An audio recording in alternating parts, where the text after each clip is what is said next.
Bitcoin has an incredible power to make collaboration between entrepreneurs much easier. The next 10 years is going to totally reshape the way the internet works. You won't really interrogate a website so much as you'll have different AI agents and tools available to them that will interoperate. And for them to interoperate, I think you need something like Bitcoin to be the glue that holds it all together. Bitcoin is going mainstream. You have all the corporations and governments starting to take an interest. The only winning move is to play this Bitcoin game. The Bitcoin standard is going to be homeschooling, it's going to be self-sovereignty, it's going to be creativity, it's going to be Renaissance men, it's going to be tough people, it's going to be strong people, and it's going to be kind people. Bitcoin is fundamentally about restoring honesty and trust to the world.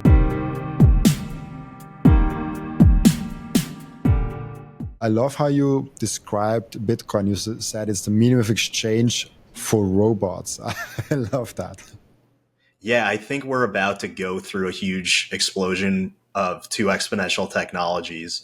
I think everyone here probably already knows about Bitcoin being a total paradigm shift in the way we use money. But I also think that the combination of AI and Bitcoin is going to be really interesting. And I think the next 10 years is going to totally reshape the way the internet works. I don't think we're going to be staring into rectangles, inquiring them, engineering search terms anymore. I think AI really changes the game. And I think that Bitcoin has an incredible power to make collaboration between entrepreneurs much easier, and making sort of I call it an internet of tools, where you won't really interrogate a website so much as you'll have different AI agents and tools available to them that will interoperate. And for them to interoperate, I think you need something like Bitcoin to be the glue that holds it all together. So Bitcoin is kind of the tool of all those AIs and yourself also to power them up, basically. Yeah, and it's not just me. There are others doing this, but I think making things Bitcoin payable removes friction, because once the APIs are Bitcoin payable and Bitcoin scannable, that means you can take an automated system and have it scan those and put them together into its mission as an agent to act on behalf of the user.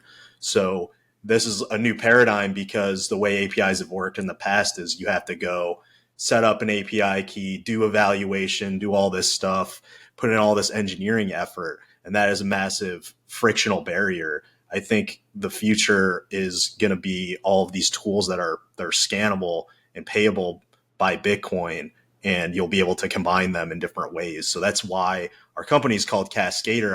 I actually have a background in electrical engineering.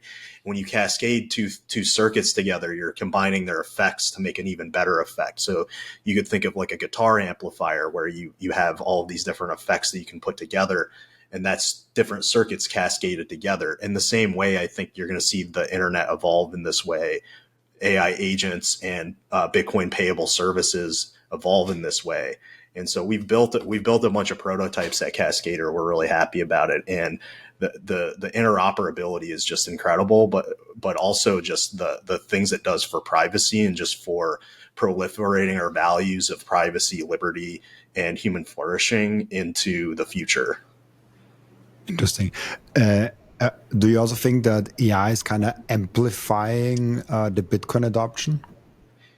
I don't know if it's amplifying it. I think there is a danger with AI. I think Peter Thiel went on the Nixon seminar, which was like, it's usually a discussion between tech people and I think the Secretary of State. I think it was Mike Pompeo and Thiel, and they talked about how in some ways you could see AI as sort of like a totalitarian technology if you're not careful, because it has this ability to find a needle in a haystack. So if you're not careful with your privacy, anything that you put out there will be instantly scannable and usable by people that may not have your best interests at heart, maybe governments, maybe corporations that are conspiring against you. So you have to be careful with your privacy. So that's one of the reasons that privacy is a core value, but also just we want to be at the forefront of this AI revolution so that we can steer this ship in the direction we want to go, in a way that's focused on individual liberty, individual human flourishing. That's super interesting perspective. I actually never thought about that. Like when governments can use AI to find all those small things that they wouldn't even they wouldn't have the manpower to find, but all of a sudden they have those data and the tools to really look into them and analyze them and get like a report from them within seconds. Wow. Yeah, you can find a needle in a haystack. So there is, that's kind of the doomer aspect, but the flip side is if you're an individual, you're an entrepreneur, you can scale up your manpower effectively, 300, 400% by using AI, whereas a big corporation, best case scenario, maybe it's 10, 15, 20%.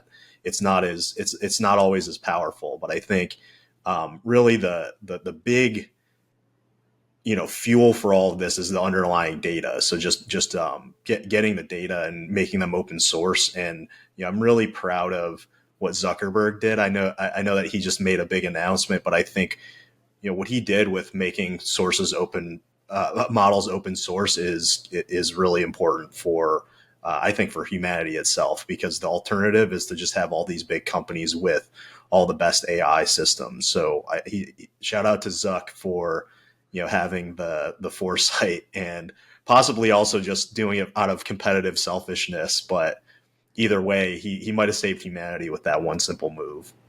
What did he do?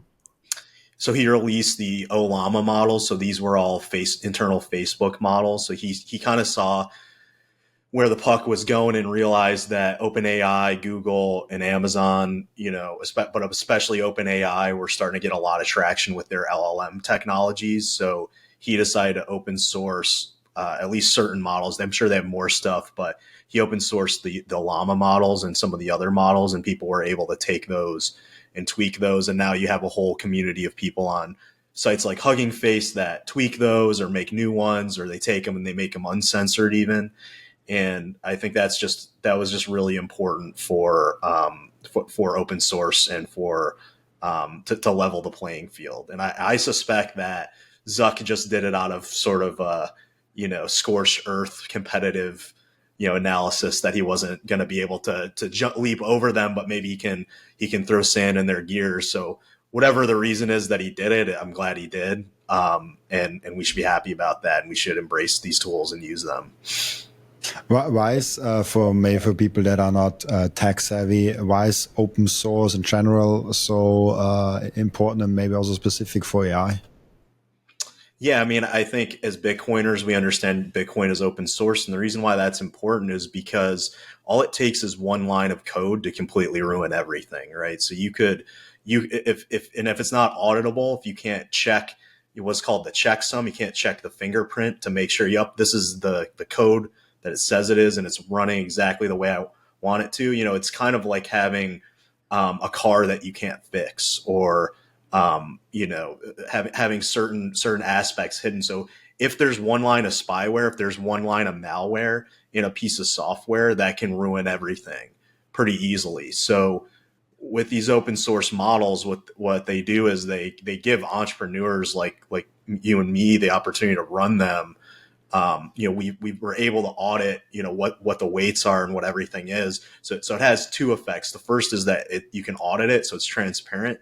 And the second effect is that we can kind of use them as we please. We can take them and change them and make adjustments to them without spending tens of millions of dollars on trying to train the base model. We get this base model that we can use and kind of just like the car analogy, take it and make modifications to our life. Interesting. Yeah. I love the perspective switch of like, if Bitcoin code wouldn't be open source, would you still, and wouldn't be open source and not verifiable, would you still trust it? And I think 99.9% of the people listening to this would probably say, oh no, like then it's private money. Then the thing of like, is it really just 21 million? Does it all those things really, or is that just like marketing? That's all for like, yeah, we have to believe it. And the same thing doesn't apply seemingly to all the other softwares. People are like, oh, like I don't care if Apple doesn't open source everything. I don't care if Microsoft doesn't open source everything. Like people really don't care about some other aspects of it. But Bitcoin wouldn't be here if it wouldn't be open source. Yeah, I think there's a very human thing about don't mess around with my money, right? I think that's why it's so impressive what all of the Federal Reserve banker types have been able to do in perpetuating this psyop that it's okay, that just leave it to the experts, don't question anything. That's quite impressive when you think about it. But I would even go further as to say I wouldn't trust Bitcoin if it wasn't auditable. I wouldn't trust a wallet if it isn't auditable, because I don't know if there's spyware in there. I don't know if they're stealing my money somehow in a way that's not transparent.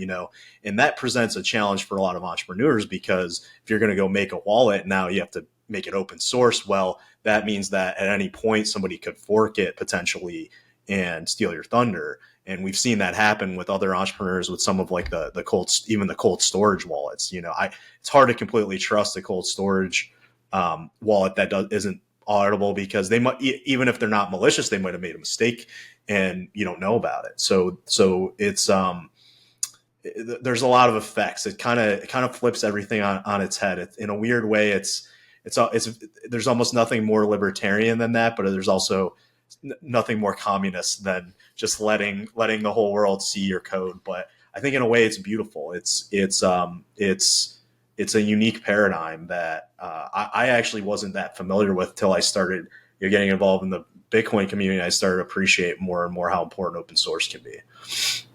That's interesting that open source, as you described, with libertarian and communism, it's almost like if it's not forced, it cannot be not libertarian, because it incentivizes the free market. Like Right. then you have a code and someone else can just take it, which will incentivize all market participants to be as competitive and as good as they can, and that's basically the principle behind free and open market. You want everyone to compete, so we can all get better. But yeah, it's an interesting aspect. I also never thought about open source being like a free market tool. In a way, if it's not forced, if you force everyone to be open source, I don't know if that's free market, because forcefulness is usually not open source. Is usually not a free market tool. It's interesting to think about that. Yeah, as a voluntarist, and at Cascader, we're spinning out new applications and modules like every week. We ship pretty fast, and sometimes there's a discussion like, okay, should we make this one open source or not? The ones that we have made open source were very strategic, and we said, it makes total sense. So I'll give an example. We made pull that up Jamie.ai, and that allows you to search the internet and kind of let us be the shield between you and big tech, and let you search the internet and use LLMs to summarize content. So you get the convenience of like a OpenAI or Claude, but you also get the verifiability of the sources. It'll cite the sources that it's referencing in line and give you all the sources. And so we built on the shoulders of giants. There's a great project called SeerXNG, which lets you, it's called a meta search engine. And what it does is goes in DuckDuckGo, Google, et cetera, all the other ones, grabs those results and then displays them. Now, we also added in Bitcoin payments, which means we can create a sustainable business model where you pay us, help us maintain the system, but also keep your privacy, because both 11 invoices have great sender privacy. So there would really be no way for us, if you're using a VPN, you're using Bitcoin, there will be no way for us to trace exactly who you are and what you're asking. And that's how it should be. Yeah, that's a lot of the concerns I have, actually, because I am at this point a power user of ChatGPT. It's just so good in the day-to-day work for my podcast. But also I feed it a lot of data to help me the best way possible, because the more it knows from the podcast, obviously the podcast is a little bit of an easier topic, because, well, it's anyways out in the open on YouTube and everything. So like, I'm not concerned about that too much. But in other fields, when you talk to it, it picks up stuff, it gets to know you, and it really has a way clearer picture of that. If you use ChatGPT, just like you would use Google or any other search engine for that matter, you really reveal just with questions a lot of data from yourself, and then it collects Dang that, it. it organizes that, it knows so much more about you, and can even pick up other things that maybe Google wasn't picking up, and Google was even already is a huge privacy concern. How do you look at the privacy aspect of those popular AI tools? Yeah, I think just there's multiple aspects, right? So the first is just tying your identity to the usage itself. So at least being pseudonymous is more ideal because that's going to at least give you some leverage and some power over them profiling you as an individual, right? So that's why VPNs are really important. That's why I think a lot of Lightning payable services can be really powerful. But the flip side is there's other techniques for encrypting end to end in such a way that you totally obfuscate what's going on, save for the absolute need to know secure compute. So somebody that's pioneering this is the former Mutiny Wallet team, rebranded. Now they're Open Secret, and they're taking the great technology they made for getting around being a money transmitter, encrypting everything so that they're not responsible for money transmission, taking that stack and then kind of making almost like a Proton Mail as a service. So they have a service called Maple AI that lets you encrypt from the client to the secure compute, and it's just that it just runs inside their secure compute. And the developers like me, who we're going to probably collaborate. The developers like me won't even be able to see what the queries themselves are. It would just be sort of obfuscated and not correlatable. So that's an incredible innovation as well. And I think these types of tools are going to be really important. And it comes back to personal responsibility of, are you going to opt into a system that is going to take advantage of you and treat you like cattle, like data cattle, or are you going to be in a system that's going to, respect your privacy, respect your individuality? You mentioned VPNs. Do you always use VPNs? Is that something that's important? Yeah, I'm always using a VPN. A lot of the times I set it with a kill switch if I'm, leaking any data, because you never know when you're going to receive, a link that you're going to click on that you want to stay private. You don't want to have a profile, and Google makes it incredibly hard for me to use them because I use a VPN, and I also just don't give up the data. I don't sign into Google services. So I almost take it as a compliment. Yep, my OPSEC's good. You guys are trying to force me through a CAPTCHA. And thankfully, I don't really have to do that anymore because I pull that up Jamie.ai. I just use that as my default search, and I'm able to find pretty much everything I need. And in fact, probably faster and better because it presents the information in an intuitive way instead of just showing me a bunch of ads. So it's just a better experience. It's what do you mean with kill switch? Sorry, a kill switch meaning if I'm not connected to the VPN or there's difficulty connecting to the VPN, it shuts down all my internet service, so it doesn't go around the VPN and leak information to my internet service provider or others or websites. I think I found the website. Is that pull that up jamie.com? .ai. Oh, .ai. Okay, there's also .com. Yeah. Pull it up jamie.ai. Oh, that looks a little bit more right. Actually, I want to share that. So that's something that you developed, and that's basically there's an open AI, like not from OpenAI, but like an OpenAI model behind that. Yeah, so we made it open source. As of right now, it uses Claude actually as the default, but you can switch to ChatGPT. That's what the settings gear does.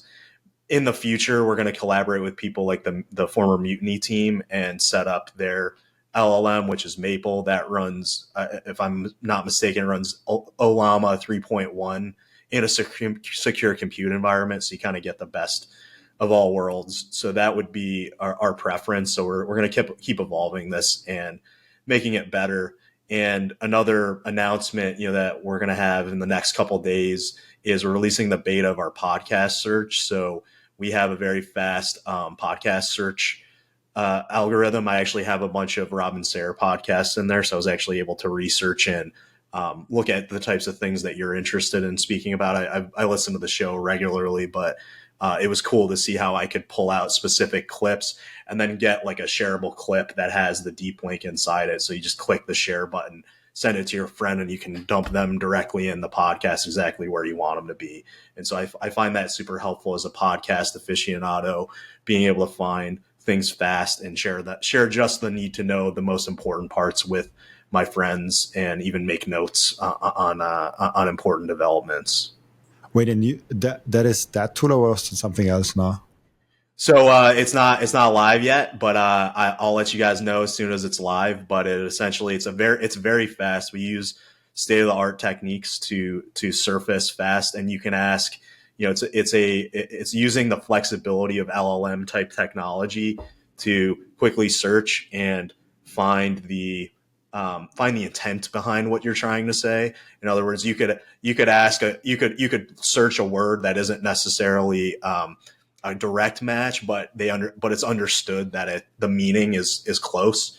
The mathematics of this stuff is actually really interesting, but it can essentially just boil down, what you're intending to search and what the topic is, and then sort them based on relevance. And so I found that really useful in my research, and we're excited to release that in the next couple of days here. I think it'll probably be out by the time this podcast is out. Really cool. Let me know when this is out, because I do a lot of research on podcasts because for the guests, obviously I do that every day, sometimes 2-3 times. And it's interesting because I also use, like in the beginning, I actually did my research myself. In the beginning of the podcast, I needed 1-2 hours for each podcast guest, and I also had just like 2-3 per week. Now I have it every day. I simply don't have time to Right. research one guest like 3 hours. What I do now is just find 3-4 videos where the guest was on another podcast, or where he has a presentation, or whatever the topic is, and use the transcript and just put the plain text into ChatGPT, and from there I go. So it takes me now around like 10-15 minutes to prepare, because I usually know the guest really quickly and can see some things, and I see a lot of patterns.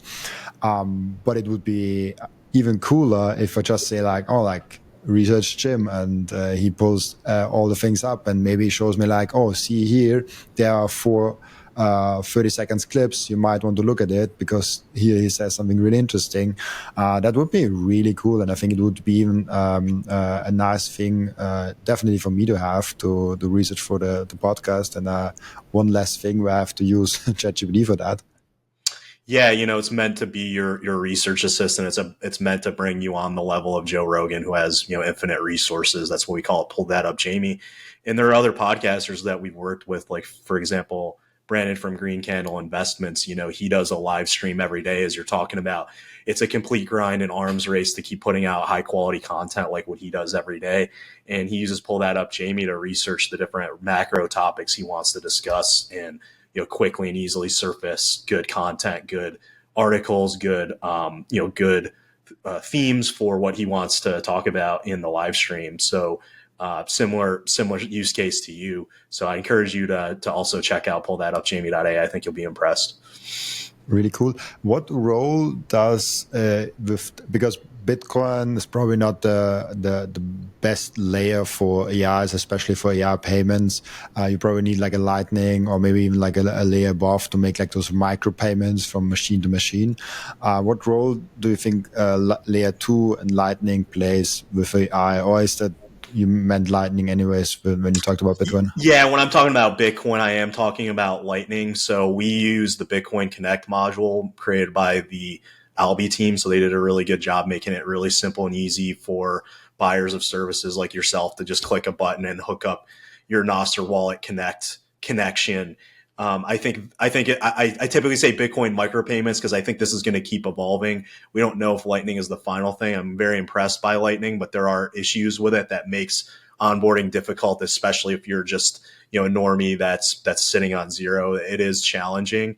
I was able to get my mom to do it though, so I think Albi has done incredible work of making that UX much better, and I think it will continue to get better as Lightning evolves and as Bitcoin itself evolves, and there's other forms of micropayment technology. We'll probably accept them. It just comes down to basically getting you the functionality of being able to create a sustainable value for value business model, but also retain your privacy with these awesome Bolt 11 micro payments. But there will probably be other forms as we go forward. How high would you rate the chances of Lightning being completely replaced? I get that there will be extensions and Lightning will play a bigger role, but is there even a chance that Lightning will be completely replaced as layer 2 tech?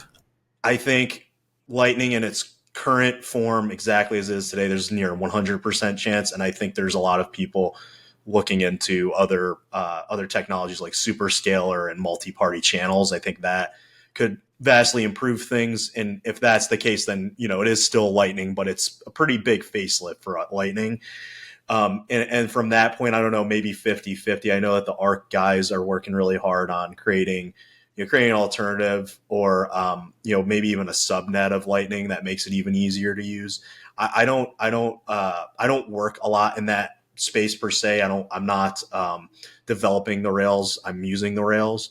So I'm not super qualified on exactly what the likelihood is, but if I had to guess, I think there's a near 100% chance that either Lightning will get a massive upgrade, or there will be something other than Lightning that we use, or some subnet of Lightning like Arc that somehow enhances Lightning in a way that it makes it, so that your mother that doesn't understand technology at all can onboard in a second. It's also interesting if you have like a self-custodial wallet or a custodial wallet, which makes a huge difference, because like custodial is already quite easy. It's like you download an app, you put in an email address, and you basically have the same experience. And it's super like for example, I don't know, you're in America, I guess. I'm in America, So yeah. you don't use Wallet of Satoshi. Well, I can't. They withdrew. I technically probably could find it. It's unfortunate. I know that they had a pretty good UX for a lot of people, but fundamentally, it is a credit system. It is an IOU system.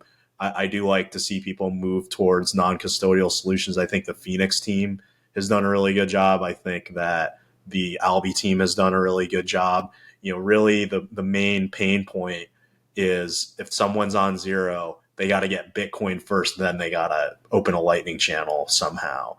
And that's the challenging part. But I think people are starting to get creative and understand these challenges and make it even easier and easier. So I always say, it's the mom test in a different way. The mom test is a popular book, but the mom test here is, can you hand this to your mom and have her figure it out without you, coaching her through the whole thing? I think we're a little ways away from that, but I think in the coming years, it'll get even better and better. Yeah, that's what I kind of was trying to get to, because it's like if you have an app like Wallet of Satoshi, that's the only custodial wallet I know. It's super like everyone can use it, but it's custodial, not like it's not non-custodial. It's not your self-custodial. So which brings the topic of like how important is it to have Lightning on a self-custodial way right now? Probably in the future is way more important, especially if we more and more people lose access to the main layer, so you want to stay more connected to the up layer. But currently, I only use Lightning for paying here and there if I have to, and the maximum amount I have there is like $50, maybe $100. If they rug pull me, I'm okay with that. But long term, it's probably the more important thing. Like it's more in the future where we have to get to non-custodial, right? Yeah, I think people are realizing that, especially when fees were spiking, when the whole ordinal craze started, they realized that Lightning isn't sufficiently insulated from layer one in such a way that you're going to be able to open and close channels at will, or you're going to, I know that a lot of the watchtowers bug out because if the fees spike, then what do you do? If you can't force close, then in a way you're trusting your channel partner a lot.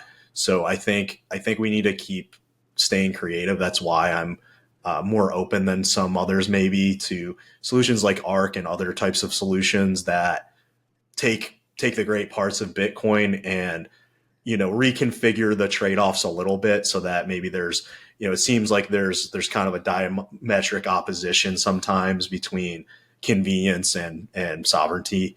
And I think we need more and more people experimenting and really being honest with ourselves. Like, can you hand this to somebody that doesn't understand Bitcoin and have it work properly? Like, that is a challenge. It's not an easy challenge. I think we got to keep pushing as a community for those types of solutions. So in my case, I'm more of, an application developer. I'm more of, a buyer and user of these services. And, I know what I'm doing to some extent, but I think, for me, even I'm researching this from the eye of somebody that's going to try to interface with Cascader services. How do they get set up? I think it is still a challenge to the point where it's, I do need fiat rails for the normies in the world, because a lot of what I build is not just for Bitcoiners, it's for normies as well.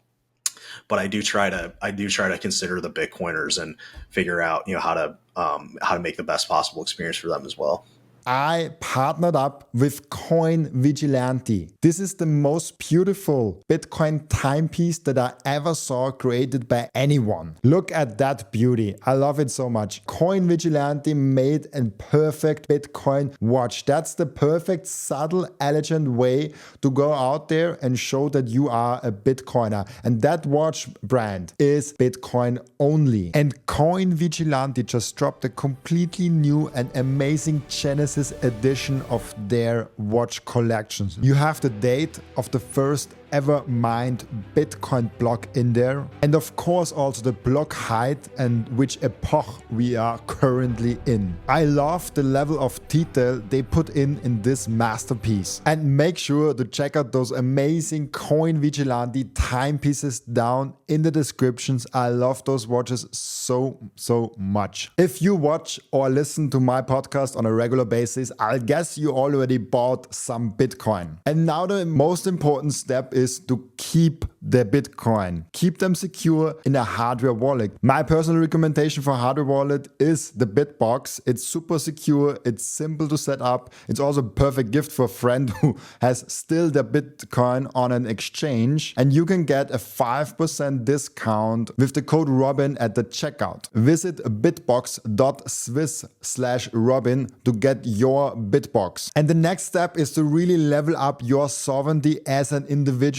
You have to have the most secure self-custody setup. You have to secure your own devices. You have to protect your privacy. You have to set up an inheritance plan. And depending on where you live, you even want to have a plan B, a citizenship where you can move in case something goes really wrong. And through all those steps, the Bitcoin way is guiding you through step by step. And if you visit thebitcoinway.com/partners/Robin, you even get a 30-minute free call to find out how you can level up your sovereignty.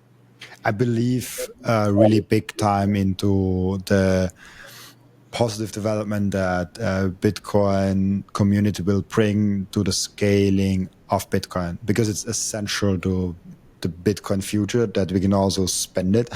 There are some proponents of like, let's leave Bitcoin as a store of value. No, I think it's crucial to have it as a means of exchange and as a unit of account, and to be able to exchange it. Also with micropayments. Micropayments are huge for me.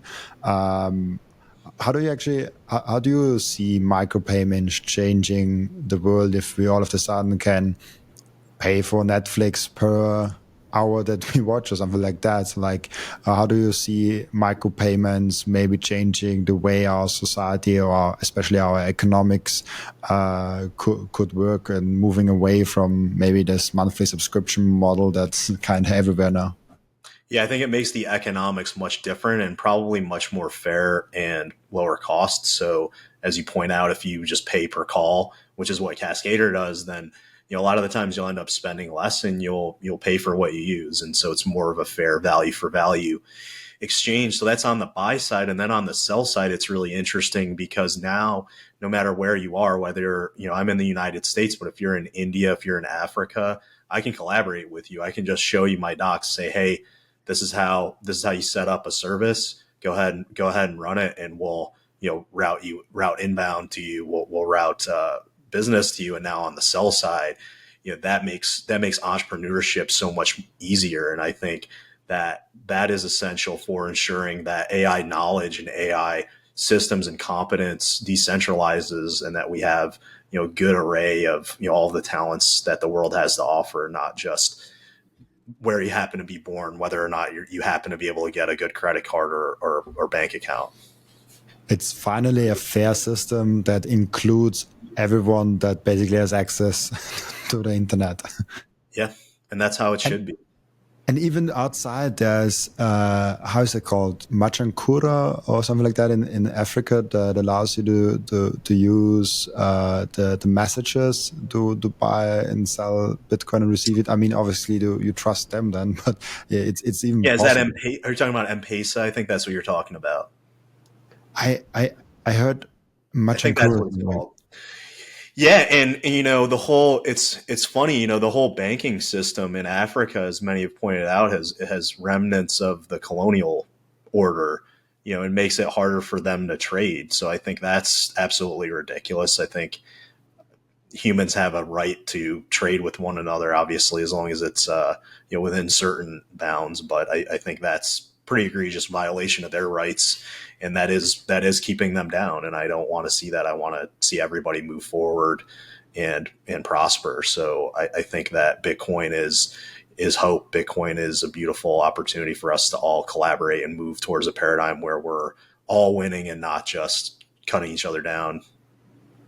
Yeah, I don't know what you said, but I know. Okay. Yeah, I know that one because it came up, I think, like 2, 3 times already when I had African people on my show, and even I think the founder I had also on from them, and it's really interesting that you can just send and receive with like literally any phone, and it's something that I never thought about because as a Austrian, you don't have that kind of a problem. Do not have internet or do not have bank account because in Austria, like 99.999% of the people have a bank account and internet, which is a different story in Africa. But this is super interesting what they're doing in all that in all those regions. I don't know if you're aware of that.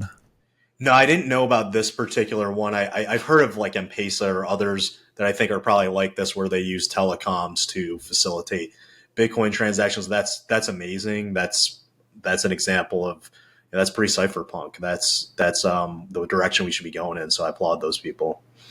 It's like an open source protocol, and everyone can interact with that, which brings all the creativity of humanity to this one payment layer. I love that. Like I'm always amazed. I have a podcast now with you're my 363rd guest, so I'm approaching the 400 guests, Wow. and it's amazed. I'm amazed how much I learn still every day.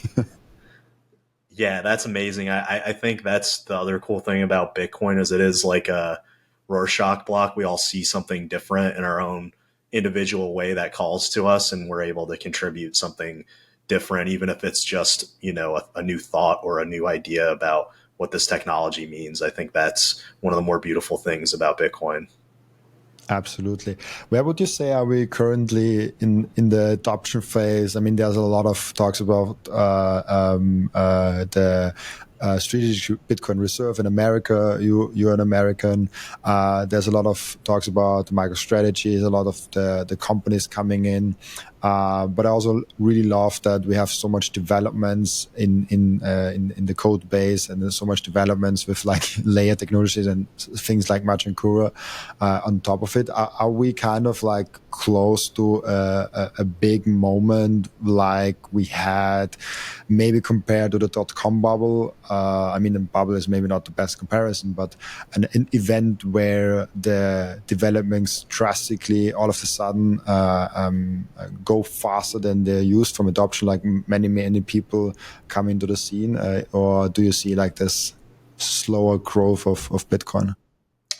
Yeah, I can't say exactly what the future holds, but it seems that Bitcoin is going mainstream. You have all the corporations and government's starting to take an interest. A lot of people say, well, that's not cypherpunk. That's not what Bitcoin is about. But remember, Bitcoin's for enemies. So it really doesn't matter. I think the only winning game, the only winning move is to play this Bitcoin game. So it's kind of obvious that they were eventually going to do this. I think it's a little earlier than I thought it would be, but I'm not mad about it. I think there are a lot of people that haven't woken up to Bitcoin yet. So this type of these types of moves give more legitimacy to Bitcoin, and now you get a lot more questions about Bitcoin from people that aren't necessarily counterculture, crazy people like myself. They're asking these questions from a pure business standpoint and from a pure curiosity standpoint. So some people that are conformists, some people that's the way they operate, and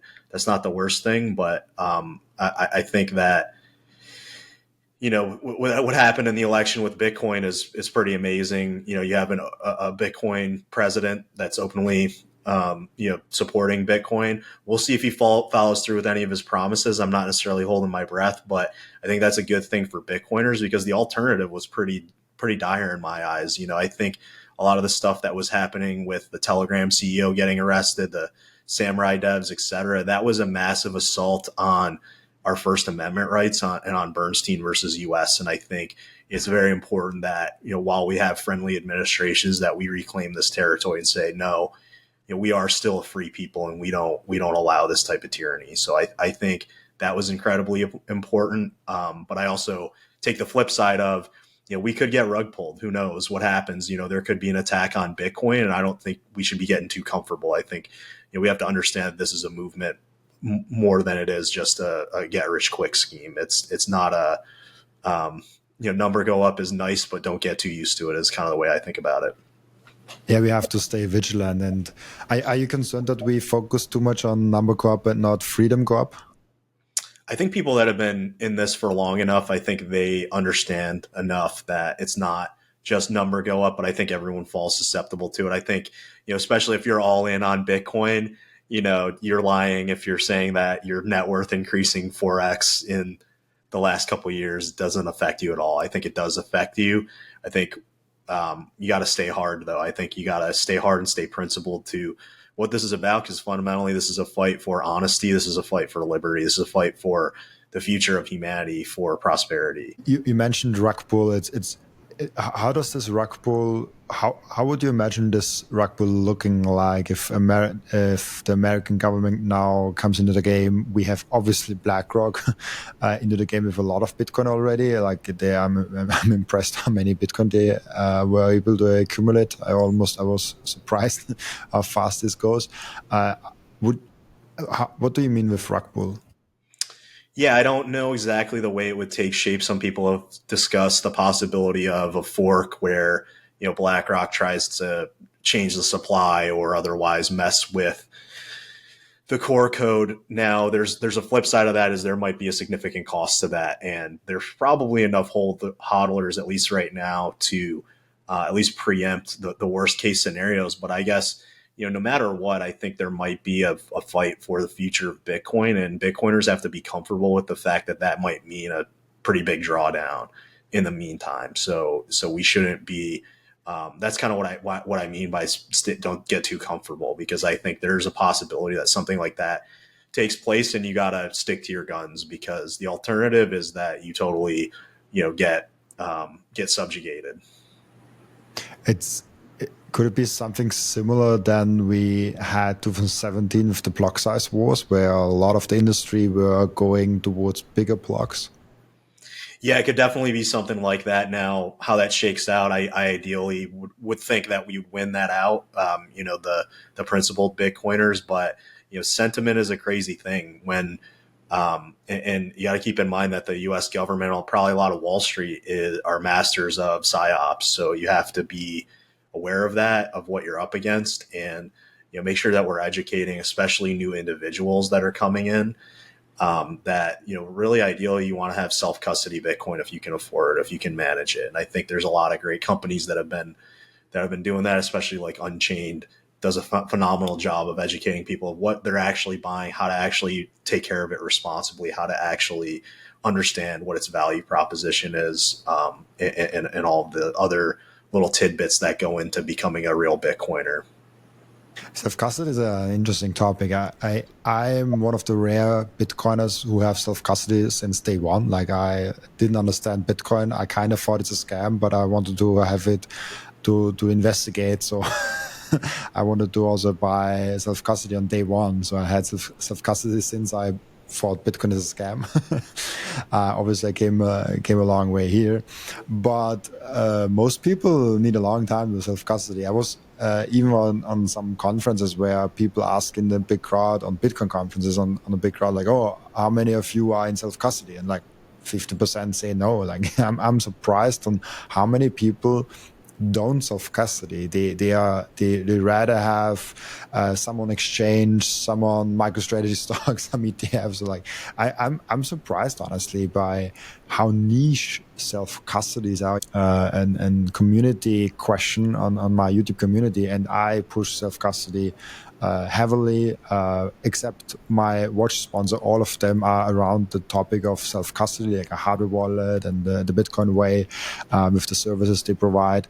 So I push self custody as hard as I can, and still like a huge percentage of the people even listening to this, probably there are some people that don't self custody. Are we? How will we succeed to come to a self custody future, or is that something that will not come anyways because we always have for some portion of the people banks and intermediaries that take care of the convenience part and they don't get freedom co-op technology? Yeah, you're kind of reminding me of one of my favorite talks at Bitcoin in Nashville. It was a panel between Jimmy Song, Ben Askren, and Luke Rakowski. And I'm a big Askren fan. I'm actually a wrestler. I actually trained with him when I was in high school, so that was kind of fun. And he made a great point about how we live in a world that kind of coddles us, right? We live in a world where everything's instant, everything's convenient, it's all instant gratification. You don't have to worry about anything. You don't have to think too hard. But we come, especially in America, we come from pioneers. We come from people that lived or died by their own competence in the Wild West. They might get attacked by Native Americans any minute, and they might run out of food at any minute. So that self-reliance is scary, but I think it's the natural state of humans. I think a lot of the mental health crises people go through is because they don't take responsibility for everything that they should be doing, and they're kind of wallowing in this world that kind of gets you into dependence, this world of public schooling that pulls you in and kind of programs you with apathy, conformity, dependence. And we need to break those chains. And I think especially if you're a man, especially if you're somebody that really appreciates how messed up the government is, you really shouldn't wait to get into self-custody. I think once you hit a certain threshold of dollar amount, it makes tons of sense to grab a hardware wallet. It doesn't have to be the top of the line perfect hardware wallet, but I think it's critical that you start to understand these tools and take responsibility for these tools, just like your forefathers did. Is Bitcoin kind of bringing us to a more sovereign lifestyle, back to like more self-reliance and less cuddly, but more responsibility on the individual? Yeah, I mean, and when you think about it, think about it in even like a feudalistic sense. What are vassals? They're people that rely on the king for their daily bread. That's where a lot of that stuff comes from. So, dependence may seem like it's a good deal. Convenience may seem like it's a good deal, but in the long run, it saps you. It makes you dependent, and now you're relying on somebody else for your daily bread. You're relying on somebody else for the things that you need in life. And I think one of the most liberating and beautiful parts of life is when you say no, when your willpower takes over and you say, I'm not going to let somebody else be responsible for my success or failure. I'm going to live or die by the things that made me unique, the way that God made me, and what I have to contribute to the world. And I'm gonna take full ownership of everything. That's super interesting. I love that, and I think we're coming to a really bright future. How do you in general, as we're on that topic, how do you in general see the difference between a Bitcoin standard world and the fiat standard world?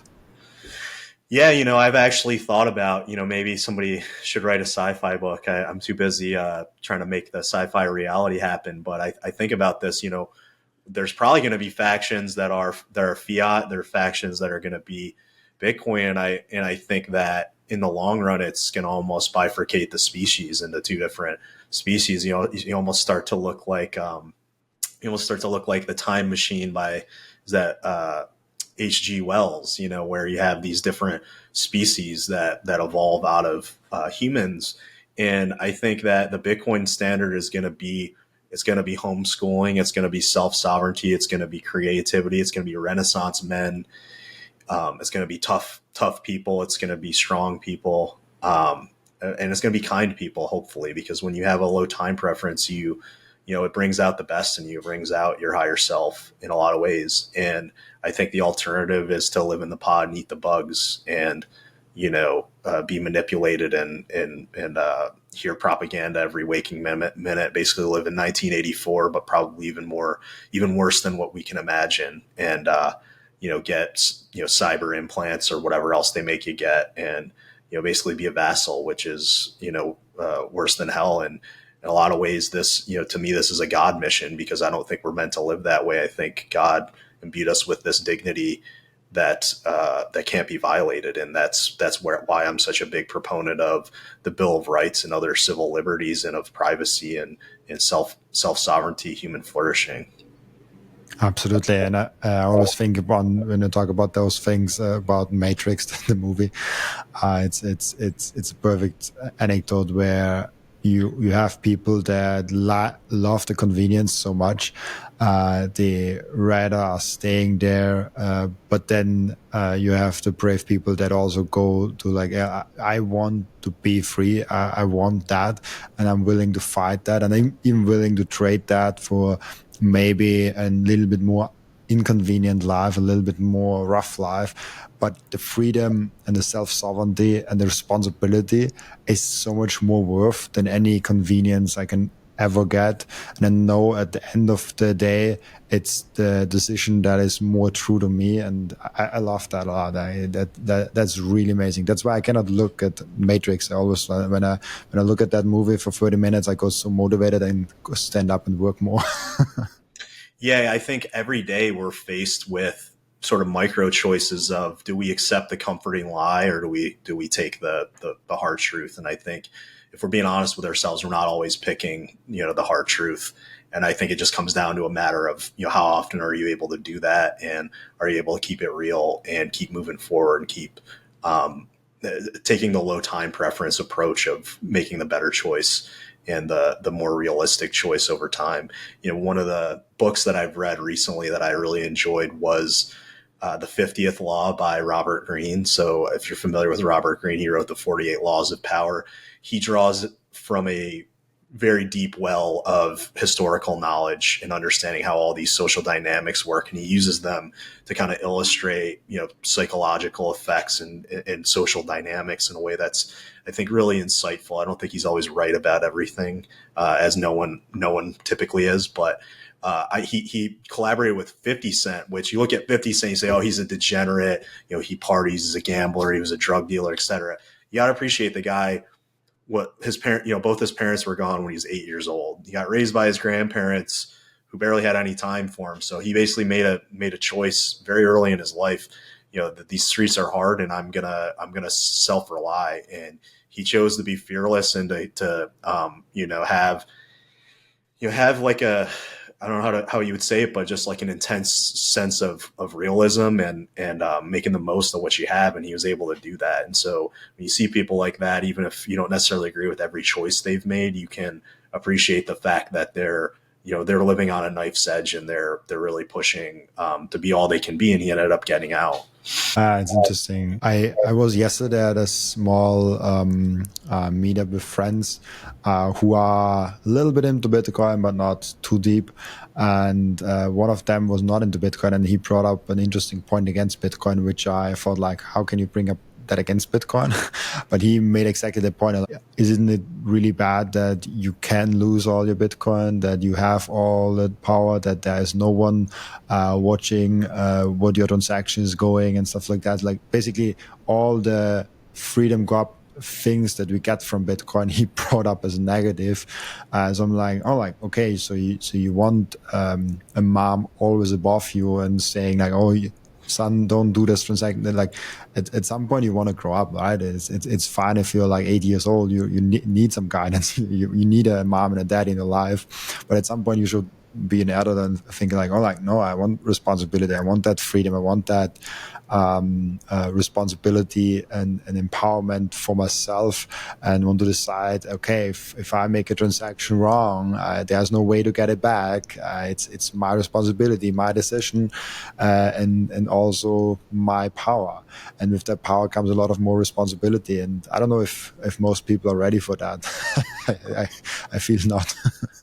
Yeah, I think you bring up a really good point about essentially, that's a paradigm that C.G. Jung covered. That's the Oedipal mother complex, where you're constantly trying to create dependence and kind of keep people down. And I think that's really pathological. And I think it goes back to, once again, public schooling, which, for those of you who haven't checked it out, I would, if you're liberty minded, I would check out the School Sucks podcast. They basically go into the history of how all this stuff works, and how basically the Prussians got their asses kicked by Napoleon. They said, all right, what do we got to do to make our guys, enthusiastically run into gunfire and not away from it?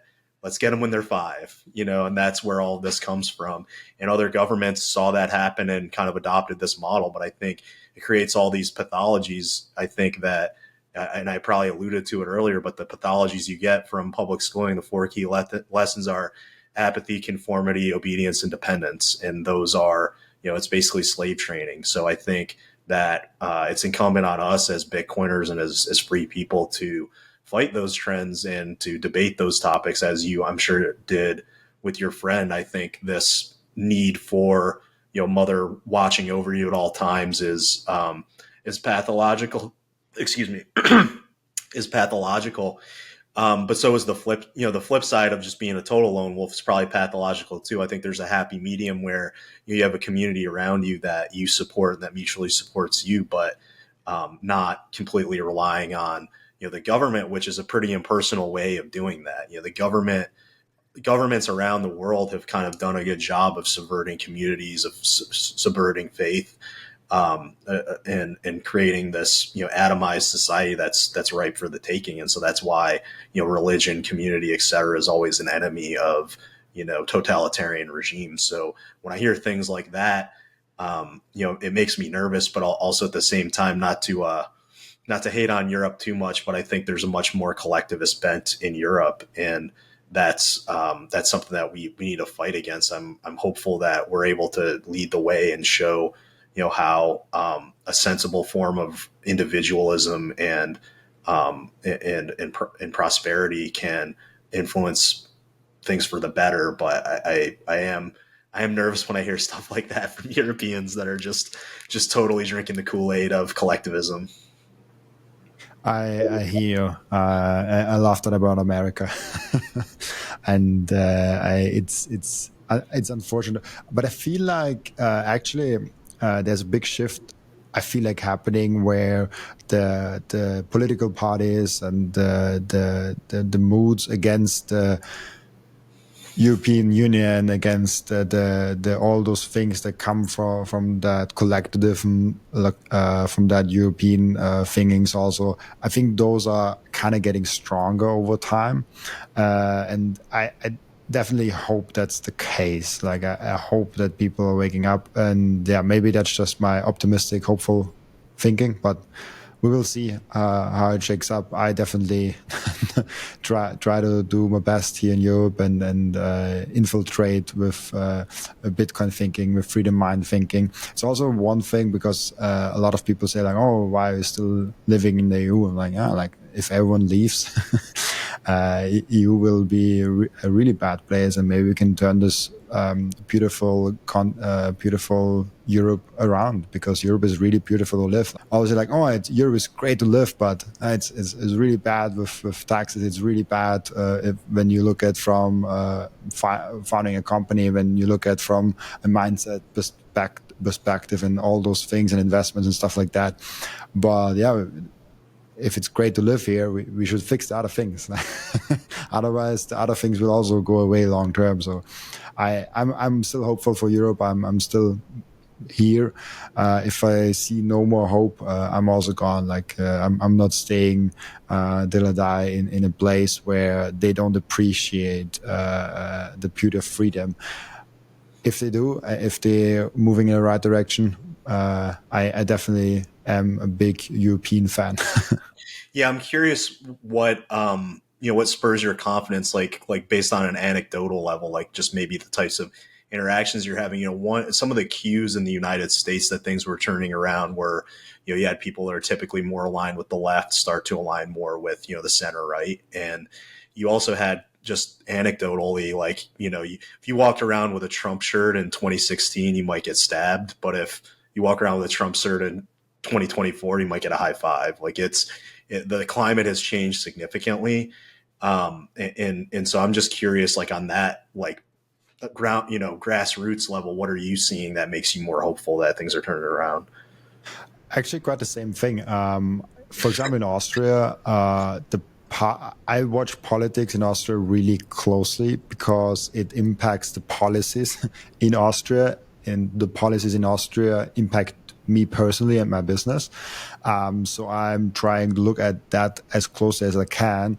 And in Austria is a trend which is also currently happening in Germany.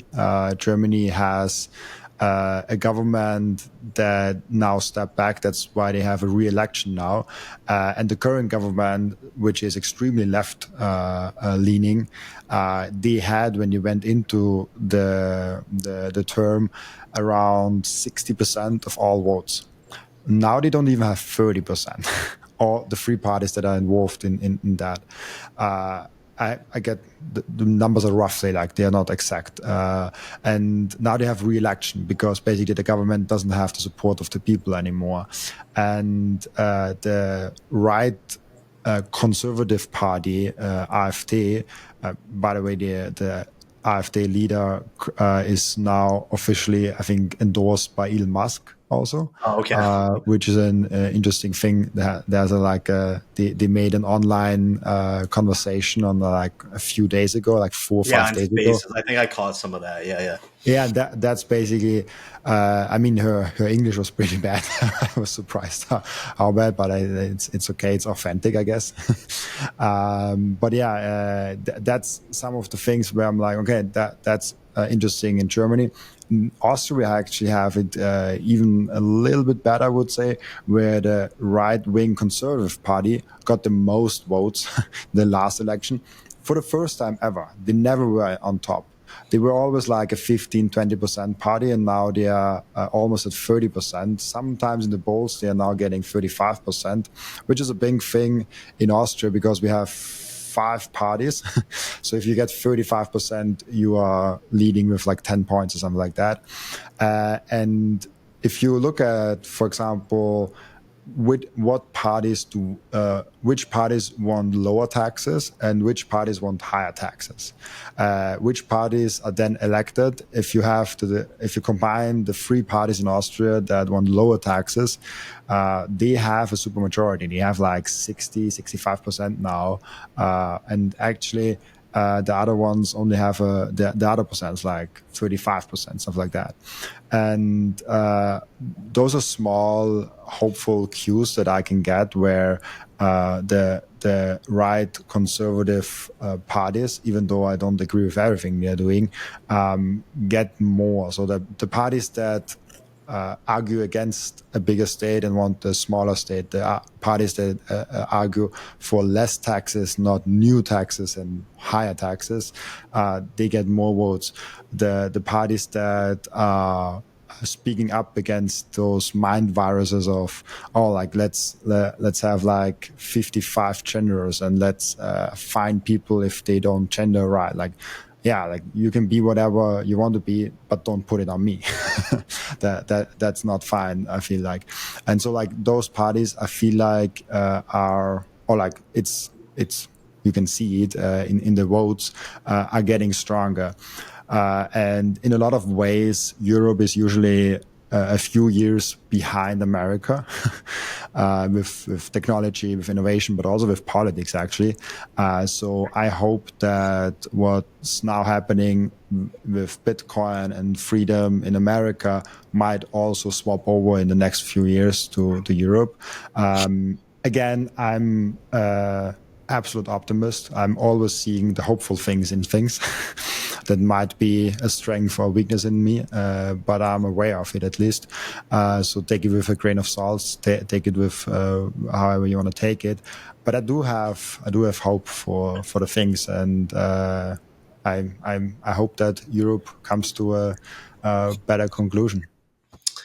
That was a great like macroscopic overview, but I'm really curious like to hear almost like on the pleb like individual interaction level, maybe the types of transformations you saw in people. Like I've certainly met people who are pretty gung ho against Trump or against at least against, the Kennedy types, and they've shifted. They've seen that, the alternative is totalitarian in a lot of ways, and as you point out, forcing the gendering of people onto you and other components that just nickel and dime you until you're basically have all your rights stripped away. So I'm just curious, like any kind of interactions you have with people. You don't have to say their names, but like what's going on in people in the individual level. I have one really interesting one. My small cousin, which I'm most proud of, he's super young. And so like the younger generation, 5-6 years ago was completely into the screen things, like even like 3 years ago, where I don't know if that was also, was this a thing in America also? We had in Europe people that glued themselves to the street. Like the they called protests. themselves Okay. last generation just Okay. to block traffic. For the Okay. Yeah. moment. Yeah. I mean, that was all the rage in 2020. Yeah, absolutely. So this was also an America thing. Like they also glued themselves on America streets. Yeah, there's a lot of people that would protest by standing in the middle of streets, and people make the points like, okay, we get that you're upset about something, go ahead and protest, but also there could be a pregnant woman in one of these cars, there could be somebody that just got shot in one of these cars. Let's clear these. And I think it just kind of shows like a sense of narcissism and entitlement that's a bridge too far. Yeah, and those were really strong a few years ago, and I feel like they are getting less and less strong. And as I mentioned, the cousin of mine, exactly that generation, even younger than me, 5 years younger than me, because I'm just 26. He's like, 6 years younger than me. He's exactly 20 now. He's speaking up against that. He's really big on that, and he made that shift completely. And there are multiple persons that I know that that are shifting a little bit. They're not huge transformation from like they glue themselves on the street and all of a sudden now they are like full Trump supporters. so like not stuff like that. But I feel like it gets way more accepted now. And there's one big caveat always with that. That's why I try to get things with voting and stuff like that, because I have an personal, subjective realm that I am in. I have basically a subjective bubble that I live in, and the bubble, as the years go on, kind of enforces itself because I have strong and stronger beliefs. So naturally, I push people out I disagree with, and I bring people in that I agree with. So I'm kind of cautious to bring up personal things because that could just be me building my own personal bubble more and more. So that's why I like to look at, okay, what is mainstream media actually saying? And not just my Twitter feed, because if mainstream media all of a sudden is kind of promoting more conservative things, more Bitcoin things, also like it's also interesting. Okay, which media outlets are now all of a sudden switching more and more to Bitcoin and bringing actually nice education and not just like those things on there? Then I feel like there's a shift happening, and I can sense that on a small level, but with like my personal relationships, I'm really, really, really cautious always, because as I said, I met yesterday friends that I haven't met in a long time, and they have met the whole other stories where I'm like, oh, what's happening here? What the heck? Like, how can you have that? So I'm cautious with talking about your own personal bubble. Yeah, it's hard not to over-index. I'm at the Bitcoin comms, I'm at Pleb Lab like every day, so a lot of the circle that I'm surrounded by already kind of agrees with me. So sometimes I'm like, I don't even know what's going on in the real world. I'm just gonna not pay too much attention. But I think there were signs, before the election happened that it would go the way it did. It was just, the level of enthusiasm was just much different. As I honestly like right near a gay pride parade, which is kind of surprising. And everybody was like, yeah, yep, we agree. Like this is a travesty what's going on in the United States, and I think a lot of this stuff, I think it comes down to common sense. It comes down to, the early 2020 subsidized nonsense. If you think about it, all these low or negative interest rates, unless you just pour money at whatever. Yeah, sure. Well, yeah, you want to go do whatever, whatever dumb project you want to do. You want to do whatever fake renewable project that doesn't actually make money. You want to go do whatever fake cultural project that isn't actually substantive. Go ahead. Here you go. Here's some free money. I just printed it for you. That was a lot easier. And I'm somewhat partial to Tom Longo's analysis that a lot of the fake money that was out there to fund possibly fund protests or other types of energy. It's just not there. It doesn't hit the same when you're not doing as well at your woke job, and you have to live in the real world, and you're not like getting your lifestyle is not getting subsidized by fake money. So I think that's almost like a taste of what hyper Bitcoinization will be like, but probably on steroids. It'll get even more intense to the point where even people in Wall Street that have kind of fake jobs that shouldn't exist, like Forex trading, which probably shouldn't exist under a Bitcoin standard. Those types of things are going to not be subsidized anymore. And now people are going to have to go out there and actually create value. And I think that's a beautiful thing for the world. It'll be painful for those people in the short term. And I certainly would want to help rehabilitate them. But I think we can't live in a world like that where there's just this level of exploitation and subsidy that isn't aligned with reality and with what people actually need in order to create human flourishing. Do you think that Bitcoin could break that vicious cycle? You 100% notice things like weak man, great tough times, great strong man, and that cycle you're probably aware of. Could that cycle be broken with Bitcoin, or are we just in the right time of the cycle where we get tougher, and that's why it creates far bigger things? There's a reason that quote exists, and it's because there's something innate in human nature, and it's hard to stay stoic. It's when things are going really good, it's easy to get overconfident. When things are going really bad, it's easy to be black-pilled and miss the opportunities right in front of you. And so kind of going back to that book I mentioned, The 50th Law, about 50 Cent, that's one of the things I respected about him and about that book was they talk about just having an intense sense of realism and not missing when things are going bad, not getting down, but hyper focusing on the opportunity that's right in front of you. That's what it means to be a hard man in a lot of ways. And then on the flip side, don't get overconfident. Don't overplay your hand when things are going well. Keep in mind that things can change in an instant at any time, that you need to you need to have a backup plan. You need to treat people with respect, because I think that's a lot of what it comes down to is you get high and mighty and you lose sight of other people's dignity and of reality. Man, it was published almost on my birthday. 9th of September is my birthday. Oh, that's my dad's birthday. Nice. Oh, interesting. Nice.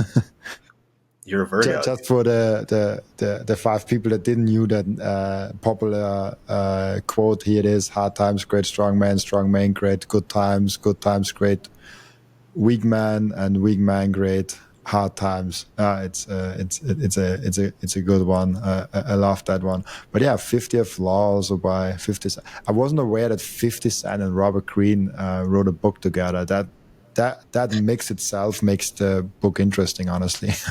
Yeah, it's an odd couple, and he talks about how they had met together, and he was Robert writes the foreword and says I was quite surprised by how much we had in common, and part of me was like, hey, maybe 50 Cent paid him to write all these nice things, and I think there's probably an element to that, but it wasn't just I expected to get 250 pages of mostly ass kissing, and that's not really what I got. I did see it was a genuine, insightful Robert Greene book that draws upon not just 50 Cent's experience, but a lot of other historical figures' experiences, and how to navigate those. Just the first chapter just hit me right in the face. It's some of the themes I've talked about, but I could probably reread that 100 times and still not glean all the value out of it. It is a really well done book, so I was quite impressed. That's why I feel comfortable recommending it.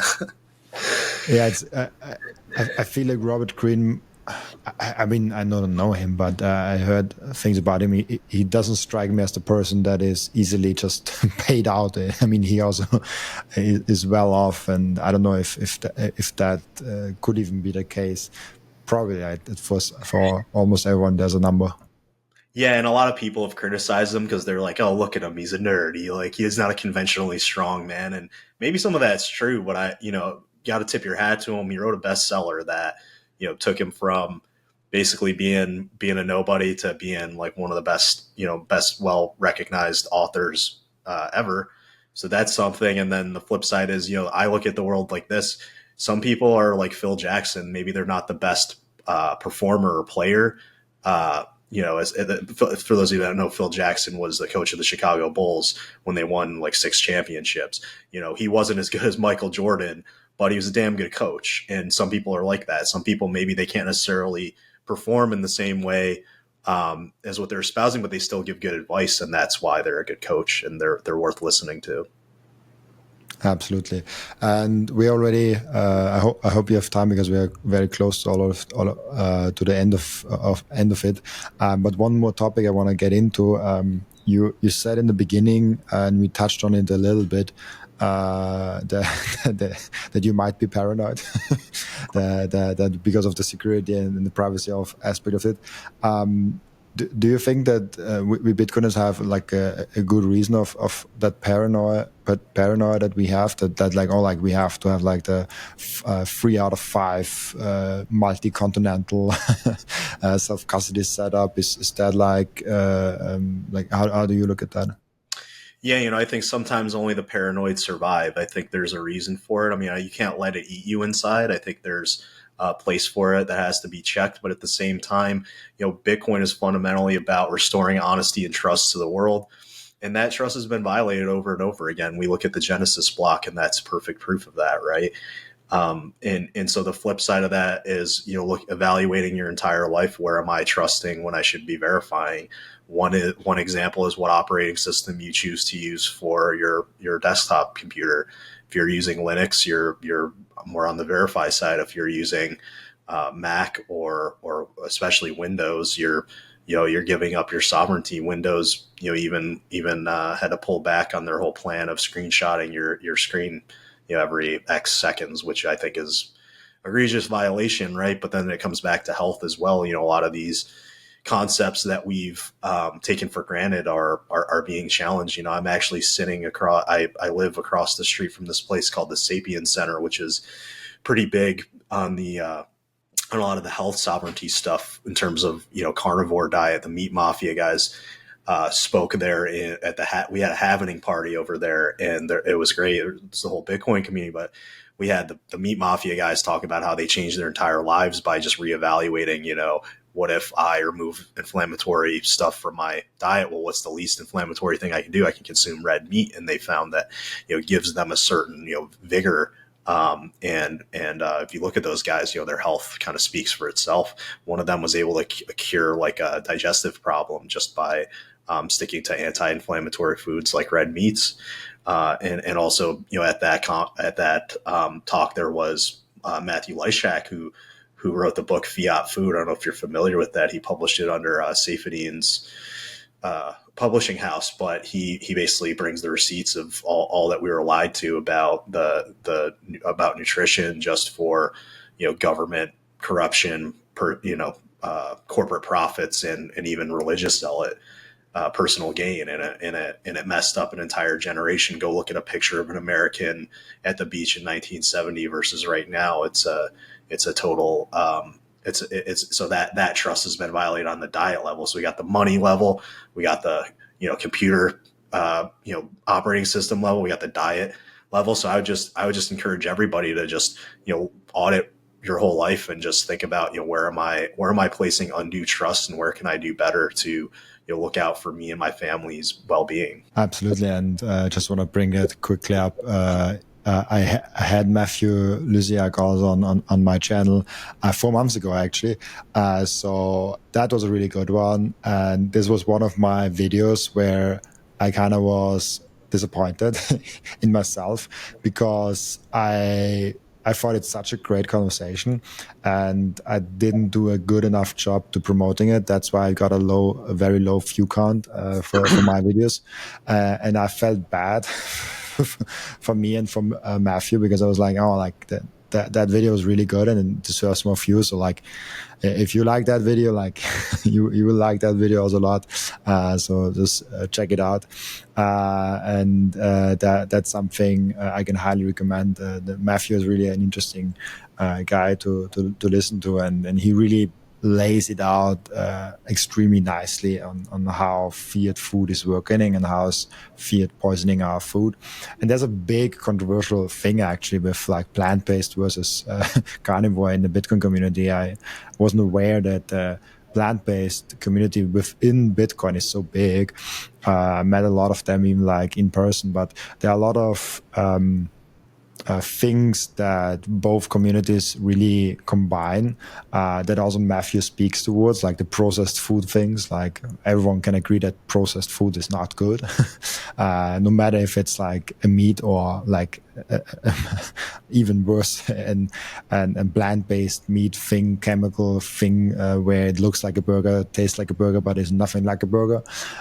So, and like fresh food and whole food and stuff like that. Matthew did a really good job in explaining what Fiat does to our food supplies and how important the food supplies are in that whole game. So I highly recommend checking that out. I fully agree with you here. Yeah, I got the chance to meet Matthew and hang out with him after the show and just chop it up, and you sign some of my books. And yeah, I mean, just after having seen that, it's like putting on the glasses from They Live. You look at the food and it's not real food. It's got motor oils in it. It's the seed oils are, a one-way ticket to being metabolically compromised, and that's changed the way I eat and changed the way I look at things. So, how could you possibly expect yourself to be firing on all cylinders if you're putting poison in your body? And so that just goes back to what we were saying earlier about trust. The government can't even tell you what to eat. So how could they possibly tell you what investments are safe? How could they tell you what software is safe? How could they tell you, where you should live or how you should live or how you should even think? And this all goes back to, for me, I think the top things are taking control of your diet, taking control of your money with Bitcoin, taking control of your privacy with, Linux and Calyx and Graphene OS, and taking control of your own education, but also your children and your family's education through homeschooling programs that kind of keep that spark of interest and independence that I think is necessary to really create the great thinkers of tomorrow. I love that. Really cool. Coming now closer to the end of the podcast, I have one question to ask each and every one of my guests, and it is, what can we learn from you besides Bitcoin? We already heard a lot about outside, but is there anything else you want to add here? Sure. So one fun fact about me is that I'm a wrestling coach. So I wrestled in college. I was surrounded by one of my teammates actually went to the Olympics and nearly took the bronze medal. So not quite at his level. I would consider myself more in the Phil Jackson camp, where I got close enough to success and I understand, what it takes. And in a lot of ways, it's an analogy for life. So I love giving back to the community and just teaching them what I know, the techniques that I had to learn the hard way from messing them up and getting my ass kicked. And just taking those lessons and turning them into wisdom, into a good technique for younger men, and helping them develop into the strong men that we want to see out in the world. I love that. It was similar for me with swimming. I was on national level in Austria, which is nothing against the American national level, but it was good for Austrian standards. I just saw like, oh, like if I really want to go further, go to Olympics, I need to do so much more. And I was like, I don't want to be a swimmer. Like that's not. I'm not as passionate about it, but I still go swimming. I was today also 1 hour in the pool. I love swimming, and it's really cool, really cool, perfect. And then we have our end routine of the podcast where the previous guest is asking a question for the next guest without knowing who the next guest actually is. And your question from, oh, sorry, you want to add something? No. Oh, so okay. And your question is, what is your favorite way that Bitcoin affects humanity? What is my favorite way? I would just say the way that it realigns you towards truth and, eliminates a lot of the noise, a lot of the politics from life that shouldn't be there. Maybe it hasn't fully fulfilled that promise, but I have found that, especially here in the Austin Bitcoin community, a lot of the people that I meet are high caliber, high character people that when you shake their hand, it really means something. And that's really what I want to help move us towards as a society. That's why I'm so passionate about Bitcoin. I'm sure I'm not the only one. So I think that's critical to the future is to de-incentivize subterfuge and lies and move us more towards truth so that we can truly be what we were meant to be. I love that. Really cool. Thank you so much, Jim, already for being on. Before I let you go, where can people find you, ask you questions, and reach out to you? Yeah, I'm on Twitter. You can find me at Cascader, CASCDR_. And you can also go to our site, cascader.xyz. We also have pull that up, jamie.ai. So that's a private search tool that allows you to pay with Bitcoin Lightning and maintain your privacy. And we're also adding in, as I mentioned, podcast search, super fast podcast search. And over time, we're going to keep adding, some of these more sophisticated agentic models where it'll help you do research. It'll combine web search and podcast search, maybe even Stacker News search, things like that, and make it easier for you to write articles or research a topic and understand it more intensely, and just bringing all of the beautiful things about the AI revolution of the Bitcoin revolution to fruition, and really making it easy for the individual to prosper and for humanity to flourish. I love that. Really, really cool. Perfect. And thank you so much for being on, Jim. Also, thank you so much for everyone that is watching and listening for joining us today. As always, I'll be back tomorrow with another episode. Bye-bye.